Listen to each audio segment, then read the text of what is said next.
Hot Licks, the world leader in video and audio music instruction, now helps you be the best you can be with lessons by some of the biggest stars in music today. No matter what instruments you play, regardless of your level, you simply can't help but improve with these incredible jam-packed tapes. You'll find that Hot Licks videos are of the highest visual and audio quality and feature helpful items such as split screen, extreme close-ups, and even though you don't have to read music to learn from any of these tapes, most feature the music and tablature right on the screen. Don't be fooled by our imitators. Hot Licks is the original, and we are dedicated to always bringing you the best in tape musical instruction. Let the best make you better on the tapes that really teach. Hot Licks.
Hi everybody again. This is Stuart Hamm here. I'd like to welcome you to my second instructional tape for Hot Licks video. This tape we're going to explore in a little more detail, a little more complicated aspects of my playing. For the more advanced students, I'm sure you'll get a lot out of this. I think for the more beginning players out there, it's definitely worth checking out my first video, Slap, Pop, and Tap for the bass. Because in that video, we talk a lot more about the basics, the techniques that we're going to expand on here. So if you haven't checked that out, I think you ought to go ahead and give it a listen and a look. First, we're going to warm up. I think it's really important to stay loose when you're playing. I myself have had some really bad wrist problems that have been hurting me for the last 2 or 3 years. I got advice from a fellow bass player and good friend of mine, Billy Sheehan, and ended up at the Gordon Chiropractic Institute in Hollywood. They fixed me right up. The point is that if you're having problems with your wrists, you should go ahead and get it checked out, because if you put it off, you could end up injuring yourself for life. So it's really important to warm up and relax your hands. One thing to do, first with the wrists, is to just spend a lot of time slowly putting them back and forth and around like this in both directions to loosen them up, and shaking them out to make sure they're good and loose when you're playing. And any time when you're playing and you start to tighten up, certainly stop and shake out your hands and work around them so they'll stay nice and loose and hot. The other good thing to do is to use a rubber band that I happen to have in my pocket. Put them around your fingers like this and open up like this. You can do it with each finger as well. Another good thing to do is to get a tennis ball and squeeze it like this. The important thing is is to always make sure your hands are nice and warm when you're playing, and not to try to just pick up the bass and start playing as fast as you can. Okay, now to loosen up the left hand, I'm just going to show you a few little techniques that I've used. One is a scale working with chromatic scale, basically. And we'll be starting on the C, and basically it'll be played like this.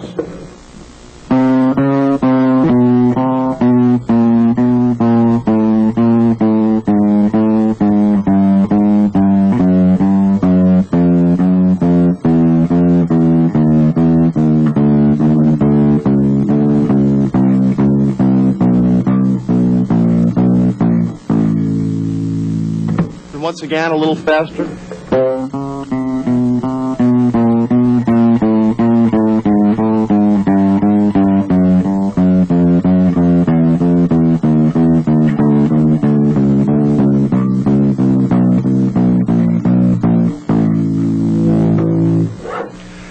That's just a basic exercise to try to get your left hand fingers just to get warmed up and around the frets. Before we start playing, let's make sure we're all in tune. So I'm going to give you some long tones so you can tune your basses with mine so it will sound wonderful. First, the top G.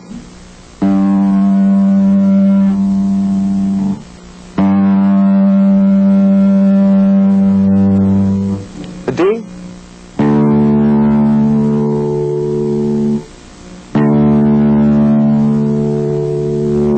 Her A.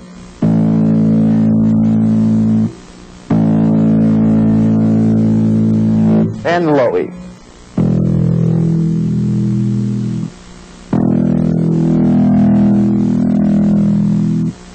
Okay, we're going to go with the G major 7 arpeggio. Now, anytime you practice this, or in fact anything, I believe it's very important to use a metronome. There are some licks that inherently are easier to play fast than slowly. If this is the case, this is a sure flaw in your technique. I think the really good way to practice is to go through your repertoire and find stuff like that that's easy to play fast, but you have problems playing it slowly. These are the things that you need to work on very slowly. I mean, that's the way you practice, is to take something that you think you could never play that will be impossible, and start out by working it out, the fingering, and then playing it slowly every day. And set your metronome marking, and then every day speed it up a little bit. By this constant rote, obviously you're not going to get worse at it, it's going to get better. And so you should always use the metronome. Another reason is because it will grain the beat in your head, and God knows there are very few drummers out there that you can count on to keep a straight beat. So, let's go on and start with the G major 7 arpeggio. The way this works is, we play the G and the B, the major 3rd, and then for the 5th, we play the open D. At this point, we jump up to the 9th fret, which will be the major 7th, the F sharp, and then the 10th fret for the G, and then play the arpeggio up here of G, B, D, F sharp, and G. So that would work like this.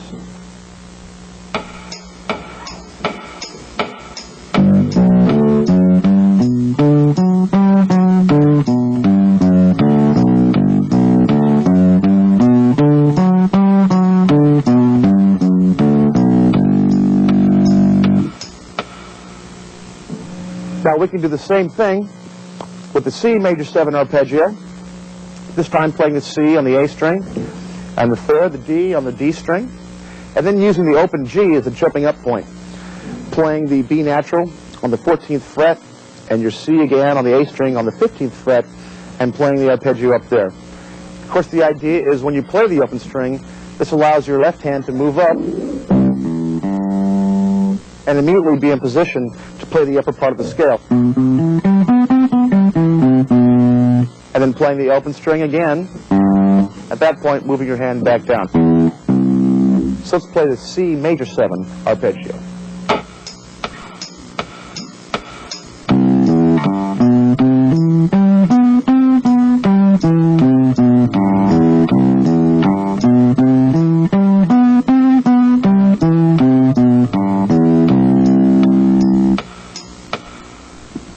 Now, for the dominant 7th arpeggios, it's basically the same thing, but instead of playing a major 7th, which would be F sharp to G, the G, you play the dominant 7th, or flatted 7th, F natural. So that scale would work like this.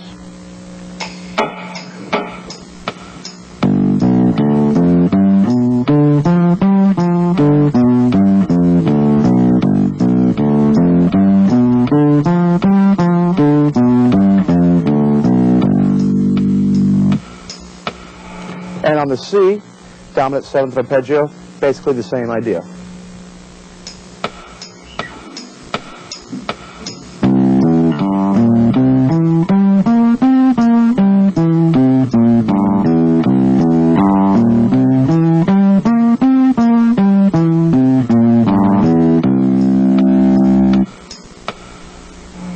Now when you get these two going, you can alternate by adding both of them together, like this.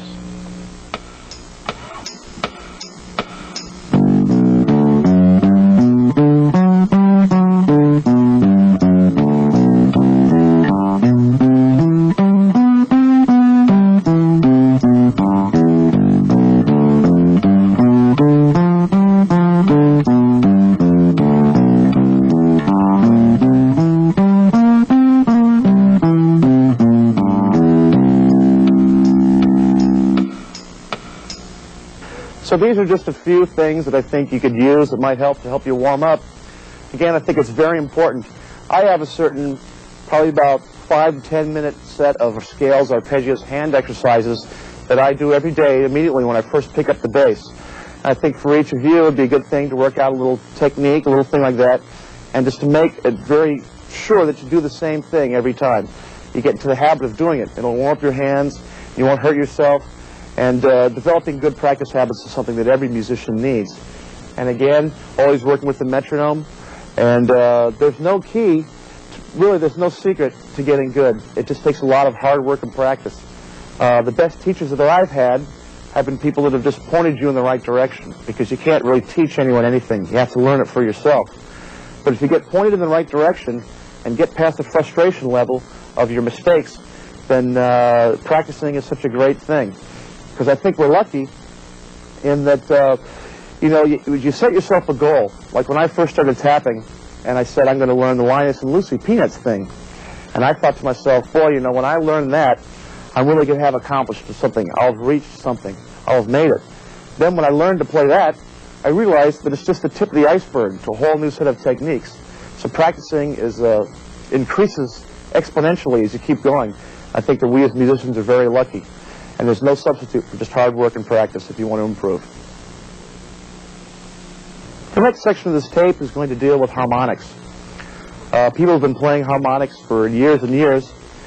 I believe it was Stanley Clarke and then, of course, the great Jaco Pastorius that really brought bass harmonics to the forefront. There are lots of different ways to play harmonics, from just the natural harmonics to pinched harmonics to false harmonics. I like to go over those and give a basic overview of them because I believe that it's something that every modern bassist should have a handle on how to play them. So at this point, I'm just going to play a piece with apologies to Jaco Pastorius and a portrait of Tracy, and then we're going to begin talking about different ways to use and play harmonics.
Okay, harmonics.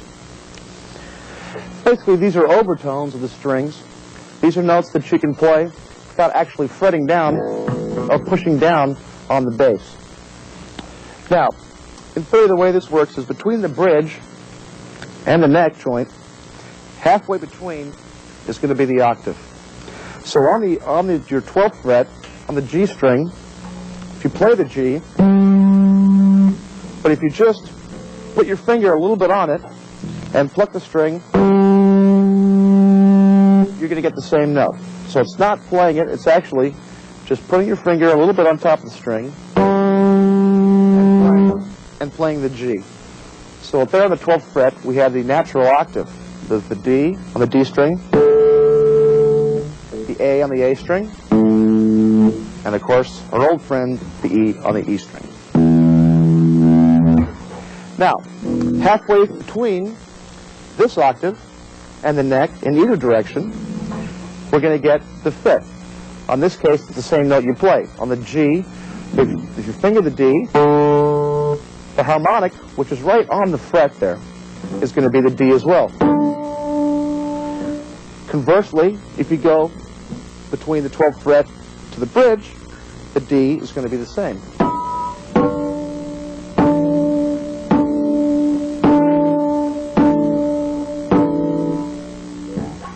Now, from there, if you play the C on the G string, you're going to get a higher octave. You're going to get the G again. So, you've got your octave on the 12th fret, 7th fret, you've got your 5th, and then an octave higher on the 5th fret. It works the same way going the other direction. Now, if you play your 4th fret, which is going to be the B, this is all on the G string still, but it works the same, different chords in the other strings. You have a 3rd, and this is the same harmonic there when you play that harmonic. So, if you wanted to play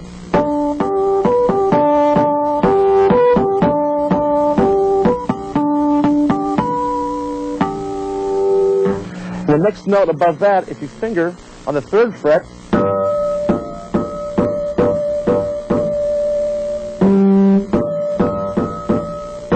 you've got your 5th again. So,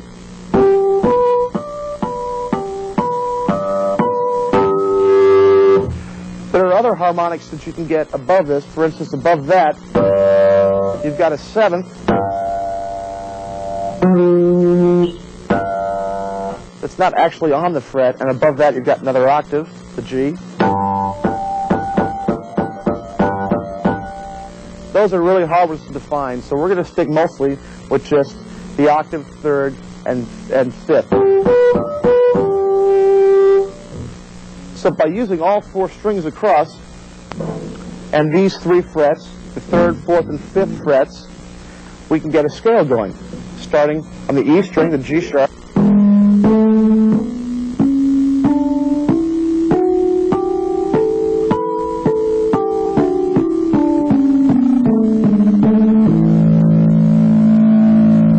and with these, there's a lot of interesting chords you can make.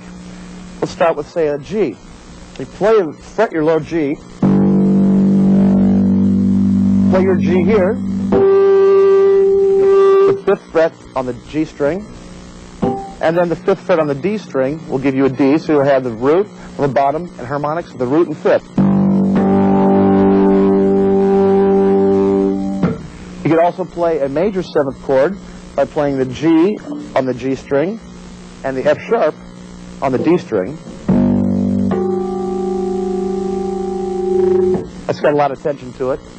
You can also play, finger your low G, play your D, and B. Or you can play a 7th chord with the F sharp and the B.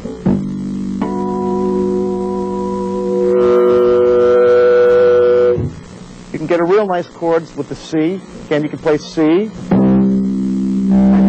and your G and a D to get the C9 chord. If you go down here, you can play the low E as well.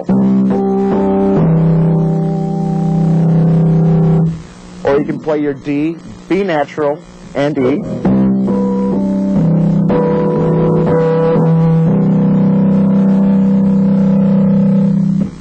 These are just a few of the chords that you can use.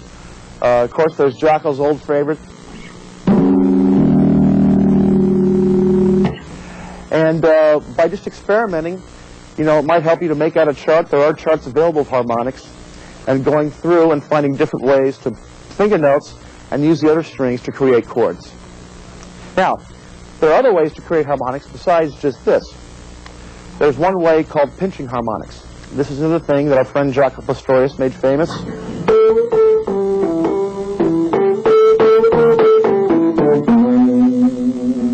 The theory is the same, being that an octave up is going to give you the harmonic. So what we would do is, say you're fingering a C here. If you play the harmonic, an octave up from the C is going to give you the harmonic. Now, there are two ways to do this. One is to hit the harmonic with your thumb. Have your thumb above this fret, an octave up from the note you want to play, and pluck the note with either your first or second finger. Remember, you're not fretting the note, you're just actually holding it on the string.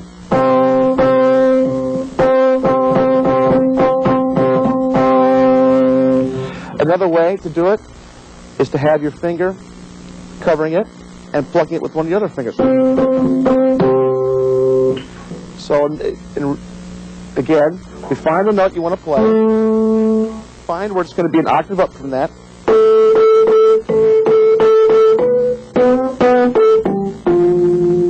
and you have to move your right hand along with it. So if you're playing a C, you finger the C down here, finger the C down there, play the false harmonic C an octave up. Your next note, the D, you have to move your hand up. E.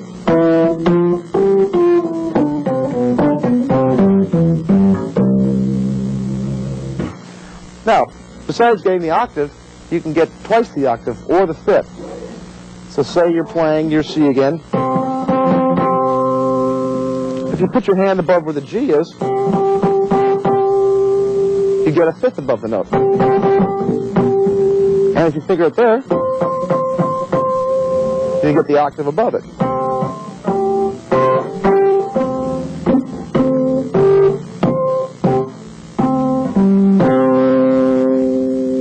Another way to get harmonics that I've used is by, instead of holding the string like that and plucking it, you can actually just tap down on the string and you will get the same effect.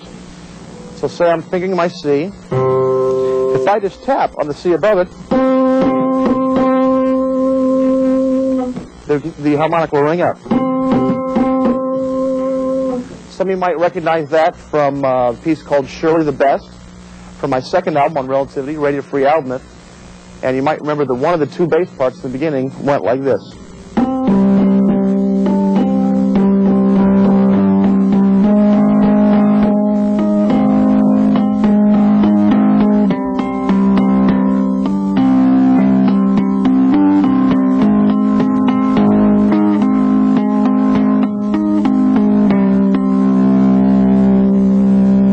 And of course, the idea of as you get closer together, shorten the length between the note you play and the octave you play. Again, you're going to get the fifth and the octave again. So if I finger the C and play the C, I've got an octave. If I finger the C and play a G, I've got the fifth. If I finger the C and play on the F, I've got the octave. So you could play.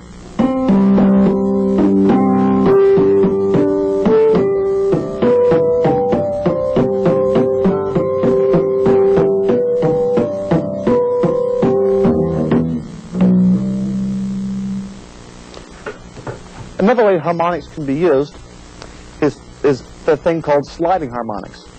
Now this works a lot better on a fretless bass, and people such as Percy Jones and Bunny Burnell have really almost made a career out of playing these kind of things. However, it can be done. Don't let people tell you it can't, because it can be done on a fretted bass as well. Now the basic technique of this is you play the harmonic, and then after you play it, Then you put your finger down on the fret and move it up. Then actually the sound of the harmonic will slide up. So if we hit our G, then we push the finger down on the fret and slide it down, say to an E. Or up to the A. Now, of course, since that is the same octave as the note you play, it doesn't sound that different. But if we play the D on the 7th fret, which is an octave higher, and slide it up, or slide it down,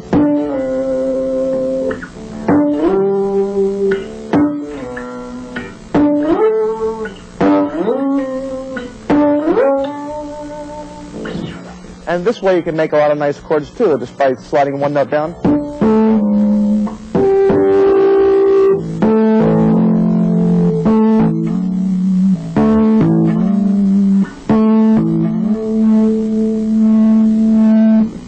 So it's kind of harder as the notes get higher to make it work.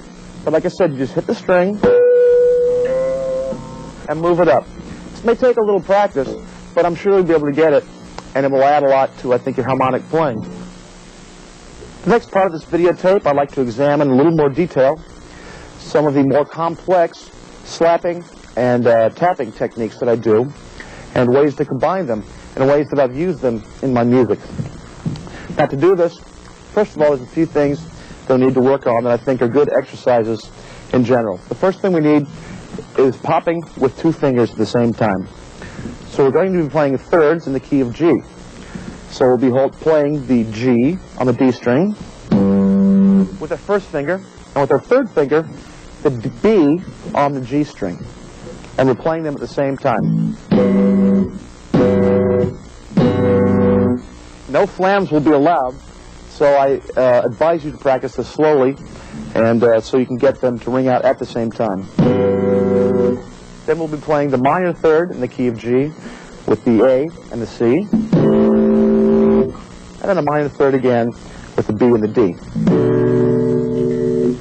First we'll be playing these in whole note figures, then half note figures, and then as quarter notes.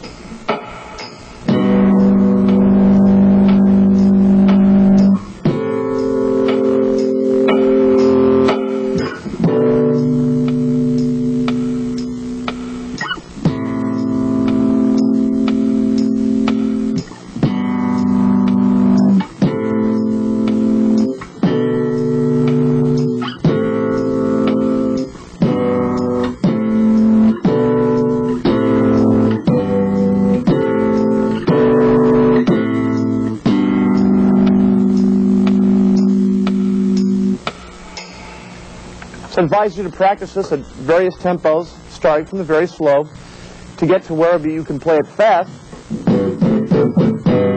and have both notes ring out simultaneously and sound like one note. Now, one place where I've utilized this technique is in a song called Sexually Active. It's on my first album, Radio Free Album, on Relativity Records. And in this funk popping technique, we also use some of the techniques that we worked on and used in my first videotape, Slap, Pop, and Tap with Stuart Hamm, on Hot Licks videos, available at finer record music stores everywhere. So, the way this lick works is, we start off with thumbing our A on the E string and hammering onto a B. Then we move up to do the same thing on the next string, striking the D, hammering on to the E. Going back, doing the same thing on the E string. Then playing our open E. Then we're popping a series of fourths. First would be an A and a D on the D and G string. Then we hit the low E again.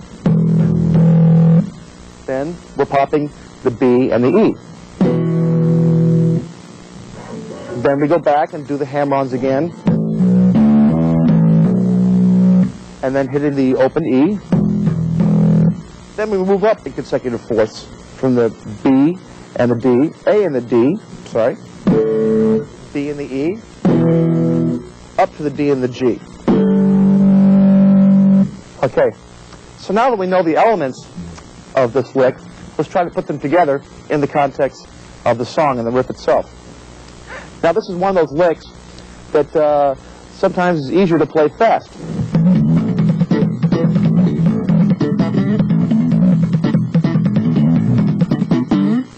one of the reasons this is because when it goes by so quick, it's easy to mask a lot of mistakes. And if you take the time to work this stuff out very slowly and precise, when you get it up to speed, it will be incredibly tight, not sloppy. So I want to start this very, very slow, and we'll work up. And again, I can't stress enough how important it is to do this with everything you play, so that it's nice and tight and clean, and when you get it up to speed, it's not slop. So let's try this lick very slowly.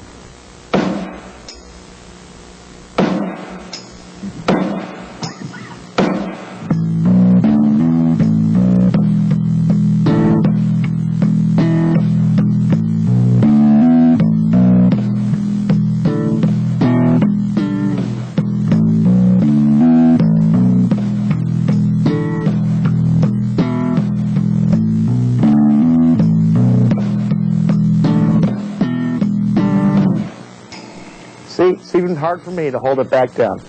But now let's try it, speed it up just a little bit.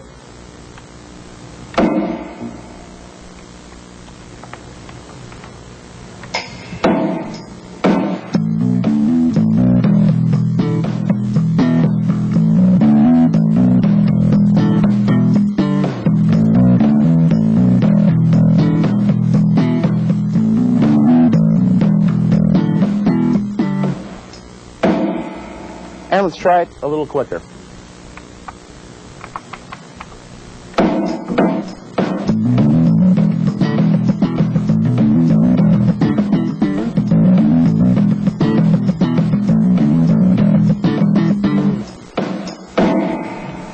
So if you take the time to practice this slow and neat and cleanly, by the time you work it up fast, you'll have it under your fingers and it'll sound great.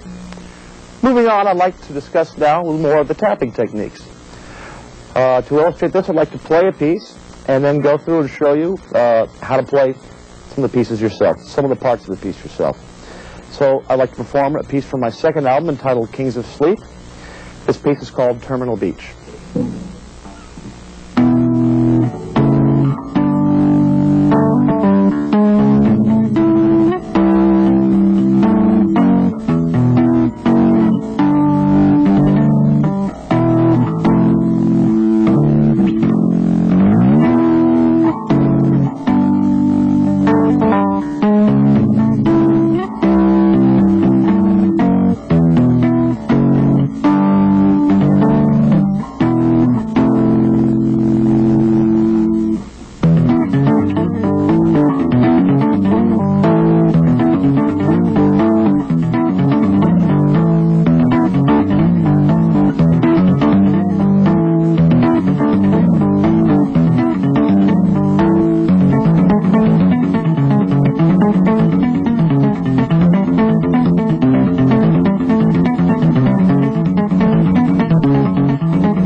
All right.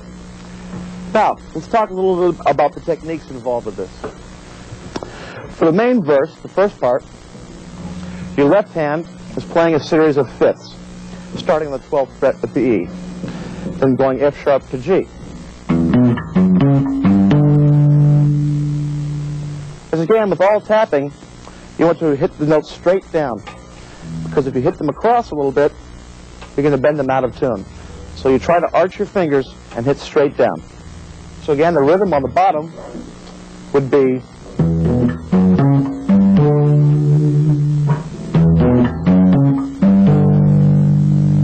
and against that, we have the right hand playing fourths, starting on the E and the B. We play this fourth, this fourth, and then playing the E and the A, we slide up, do a little pull up there, and when you combine the two together,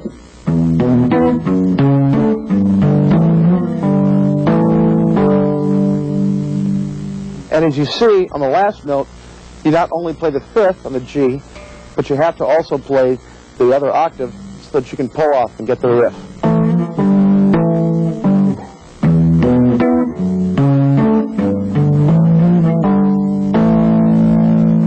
Now let's try this very slowly with the metronome.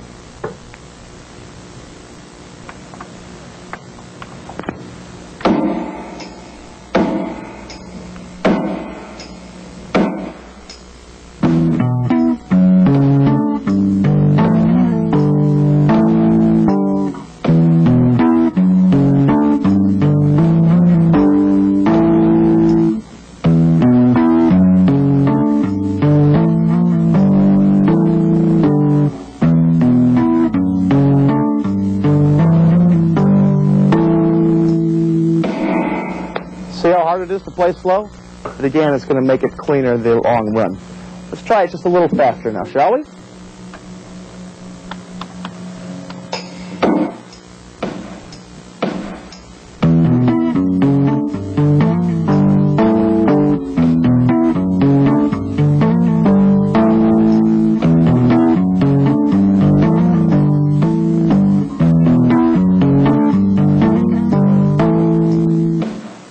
And once more, a little faster. See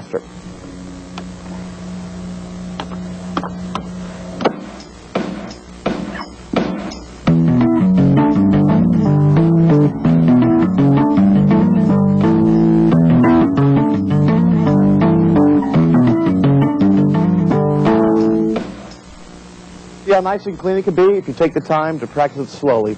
Because if you practice it fast all the time, you're just practicing your mistakes.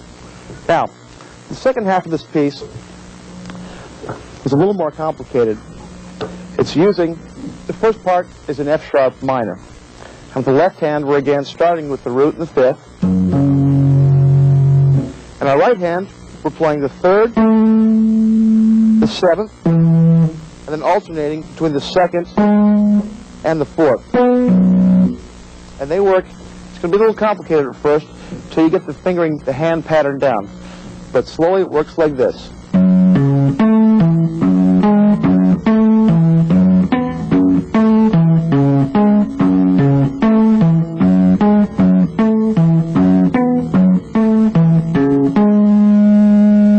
can see the music rolling by, you'll be able to practice it yourself. Let's try this a little bit with the metronome.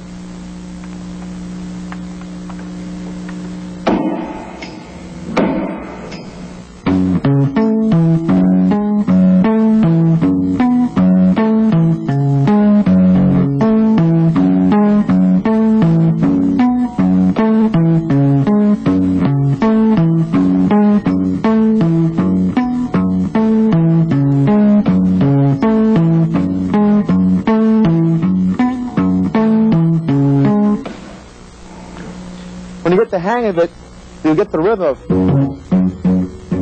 it really kind of swings. And might be very complicated at first, but when you get the rhythm of it, it'll be a piece of cake. The next part of it goes down to an F Lydian, F major with a sharp 4. It's basically the same rhythm pattern, but you're playing an F and a C on the bottom and playing a natural G on top of that. So that second part of the line would sound like this.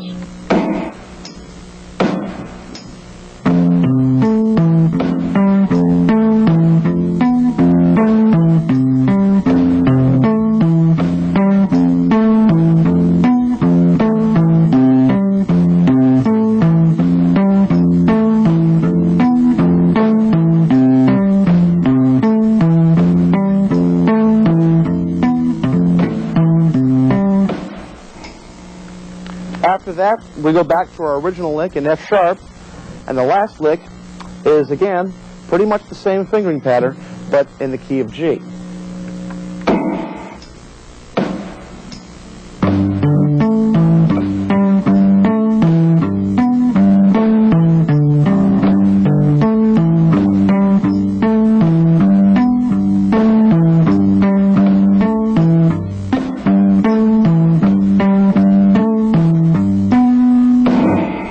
So now we're going to combine all the pieces, and I'll play the whole second half of the verse very slowly with the click track.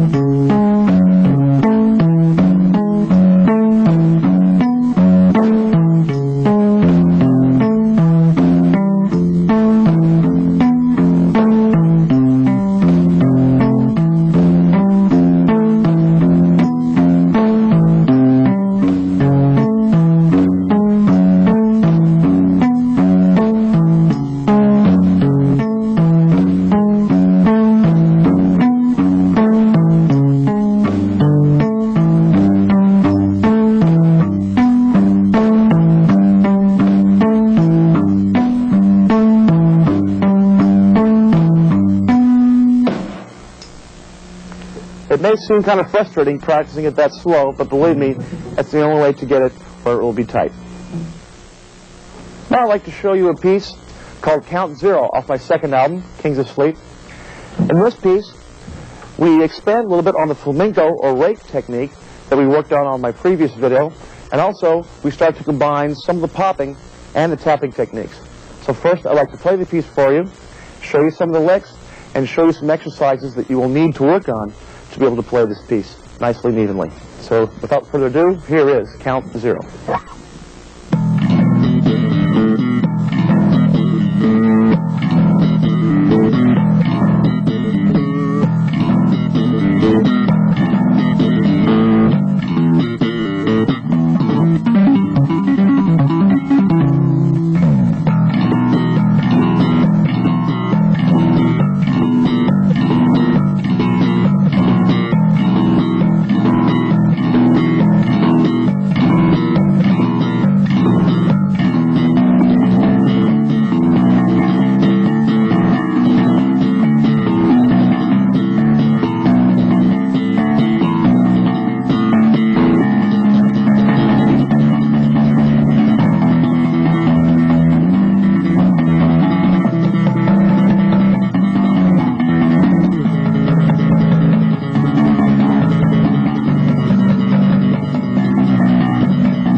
talk about a couple of techniques that we need to play this piece.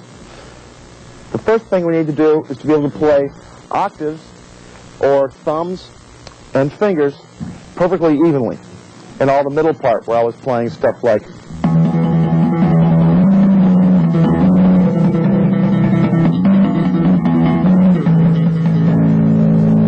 it's important to get those perfectly even.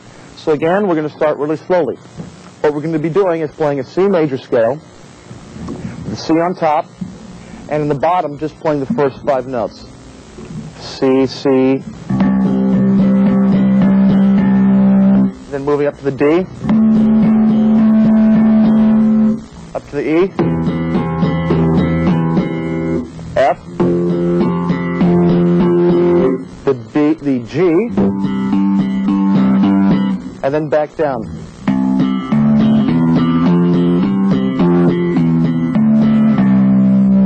And again, we'll start it really slowly, so when you get it fast, it'll be nice and even.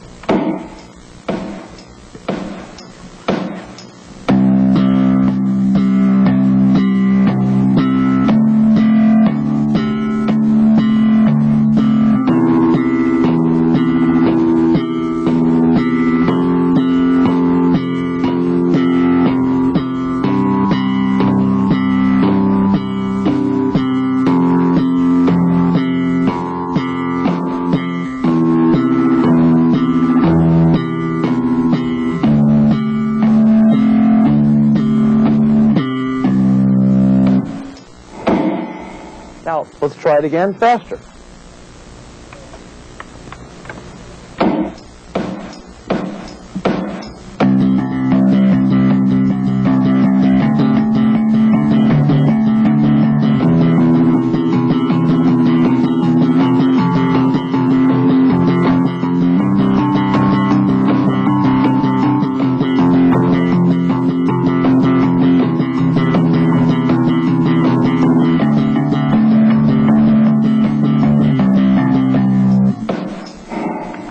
And again, faster.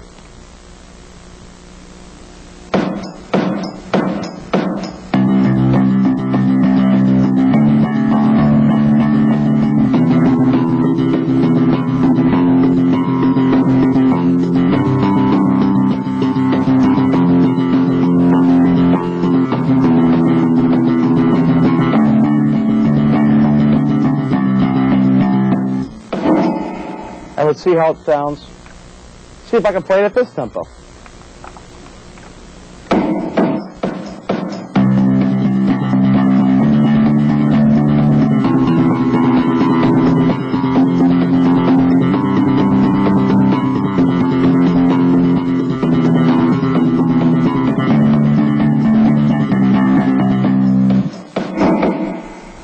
So if you take the time and work it up like that, you'll be able to play it fast and even, just like that. Now the main lick of this piece in the verses is again uses our triplet, a flamenco kind of a thing, where we use the first finger and second fingers to play 2 notes, but not actually plucking them, but rolling our finger over. So we're playing a triplet with the first triplet, so we're hitting the open E, and then the triplet of the E, B, D.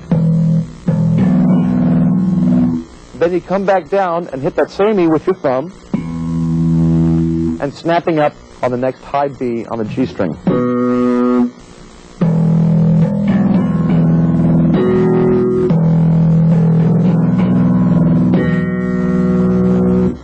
The second half of this moves to the key of G, G minor. So we're fingering the G, and we're striking that, and then we're playing the B and the E again, and we're kind of half muting the low B natural and playing a B flat on the top.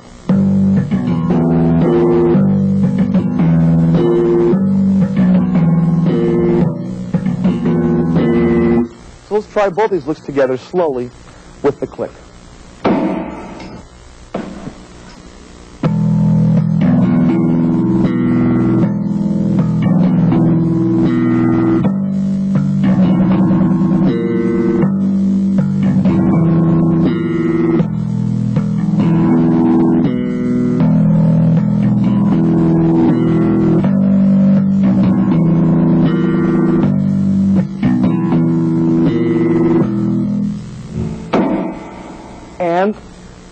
let's try it a little faster.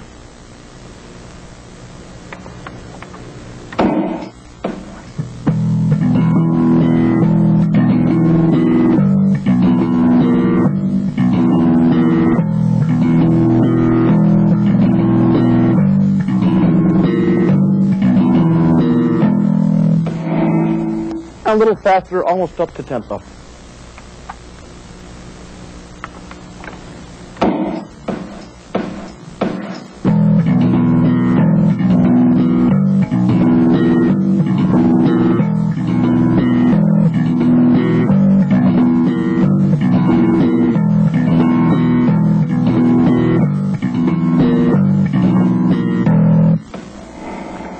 I predict this is going to be one of the licks you're going to have the most trouble with playing slow.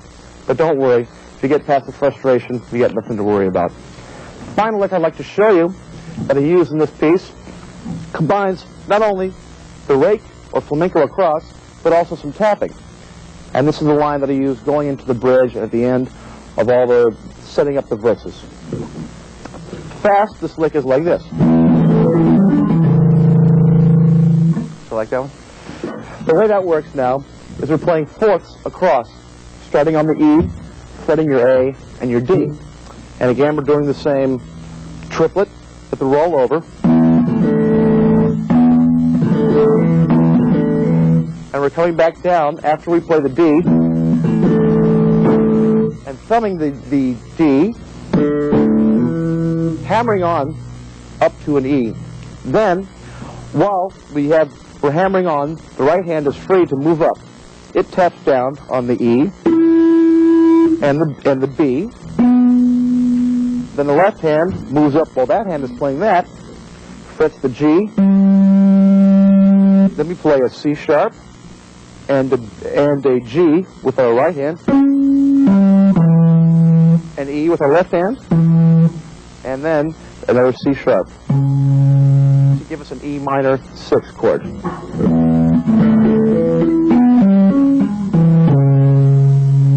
It's one of the first ways we can use to integrate the two techniques.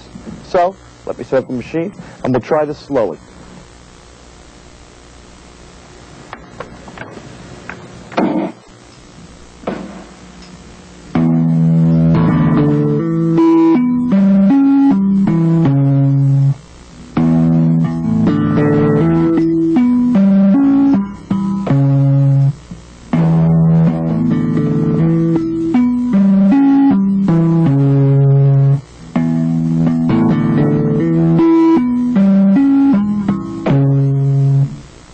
Try a little faster.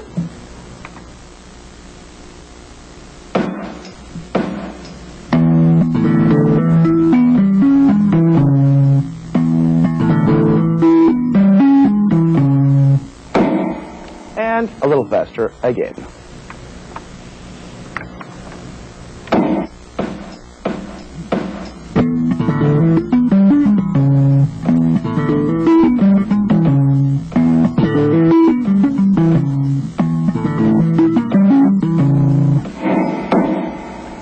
So there you have three main components that I use to write the song Count Zero. I'd like to take a minute here to just talk about technique. All this tapping stuff is great. I've been fortunate in my career to have solo albums out and also working with a couple bands such as Joe Satriani where I got to use some of this technique. But I was never in a hurry just to play something for technique's sake, because the music should create the technique, not the other way around. The way I came up with a lot of these techniques was because I heard music in my head. I was working up piano music like the Moonlight Sonata. I'd reach a point and I'd say, how can I possibly play this note? And I'd have to invent a technique of, say, using my thumb to stop notes or whatever. And that's so necessity being the mother of invention, because music is not about fast E pentatonic licks.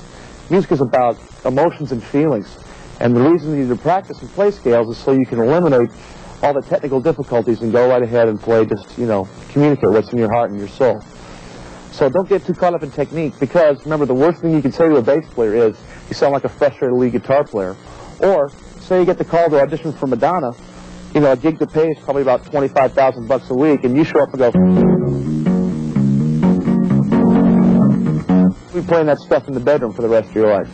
So, As I say, let the music be the most important thing, and the technique comes second, and that way you're bound to be successful.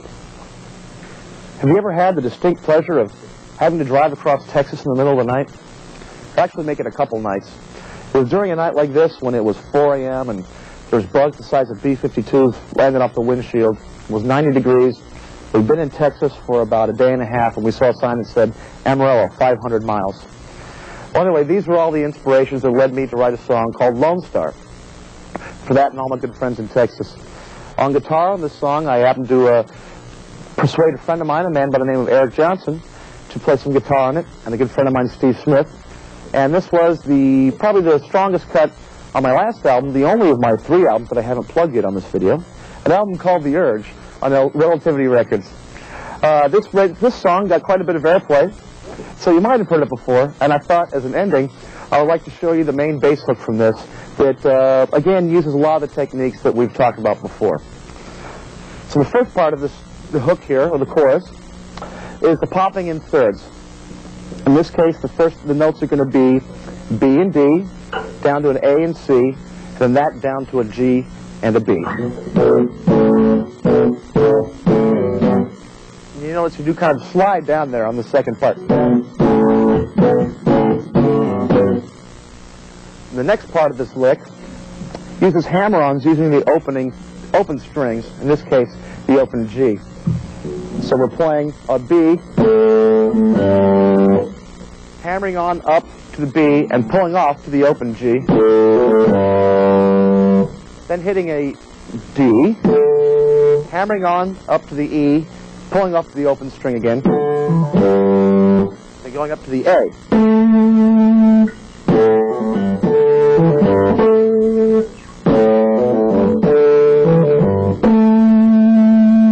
Then we go back again to the initial lick, pulling the 2 notes at the same time. Then there comes an interesting lick. It's a little bit like the lick we did there at the end of Count 0, which uses the raking across as well as some tapping pull-ons and pull-offs. We're fingering basically an F6 here, which would be an F, your C on the next string, on the D, and on the top string with your first finger, the D. And again, you're playing the triplet.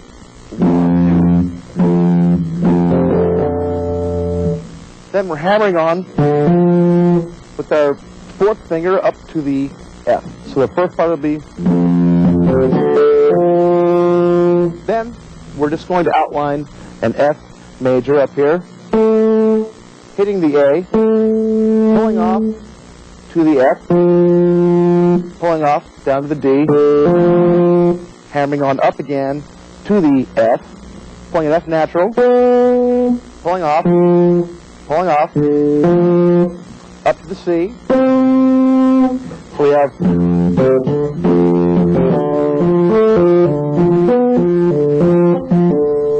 and the last of it's quicker, it's a real triplet.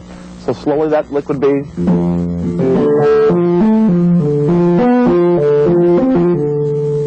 Then we move up a whole step and do the same lick in the key of G.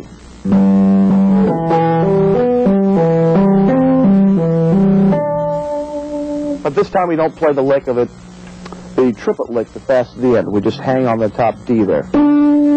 So slowly, without the machine, the whole chorus would sound like.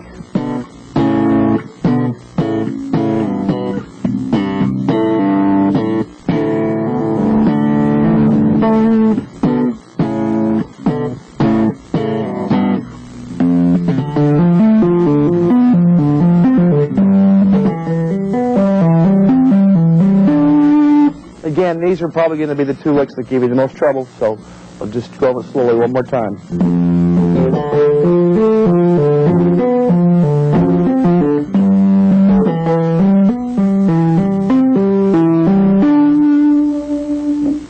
If it helps you out, stop the tape and work out each segment separately. And I advise you do this. Let's go ahead and try it really slowly with the machine, putting all these parts together in the song.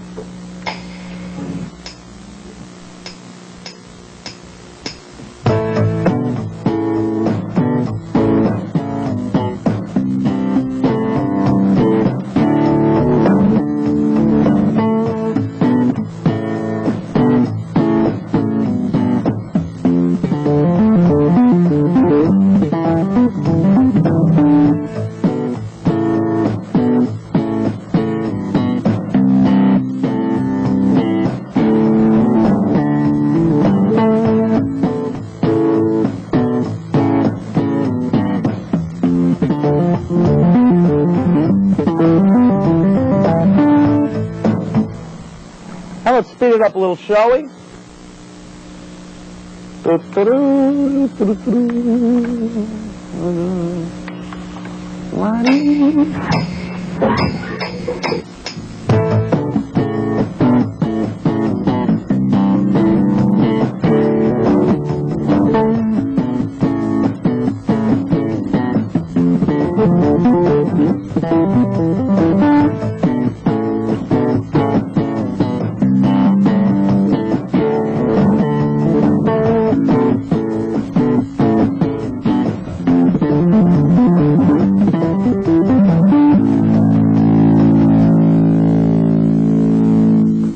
There you have it, Lone Star, the big bass hit from Stu Hamm and the new album, The Urge, available on Relativity Records. I'd like to thank all the fine people here in the studio and Alan for letting me do this second video. I'd also like to thank the people at Hartkey for the fine bass equipment I use, speakers, amplifiers, and heads. The people at Fender and the Fender Custom Shop for helping me design this new bass that you're seeing. The people at GH Strings for endorsing me, making some of the best strings out there, in my estimation. And the good people at Yamaha for letting me use their Yamaha SY77 keyboard and sequencer. There's a little Vanna White out here. There you go. And again, I hope, probably once again on this tape, I've tried to cover a little too much material and probably spoken a little too fast at some points. But that's why they have rewind buttons on videotapes. And what I wanted to do with this tape was just to add on to the first tape we did and to give people a lot to think about and work on. So I hope that this helps you out. And again, practice a lot. Make sure you play everything steady. Don't practice your mistakes. And don't let technique be your master. And just go out there and make music. So, thanks a lot, and we'll see you later.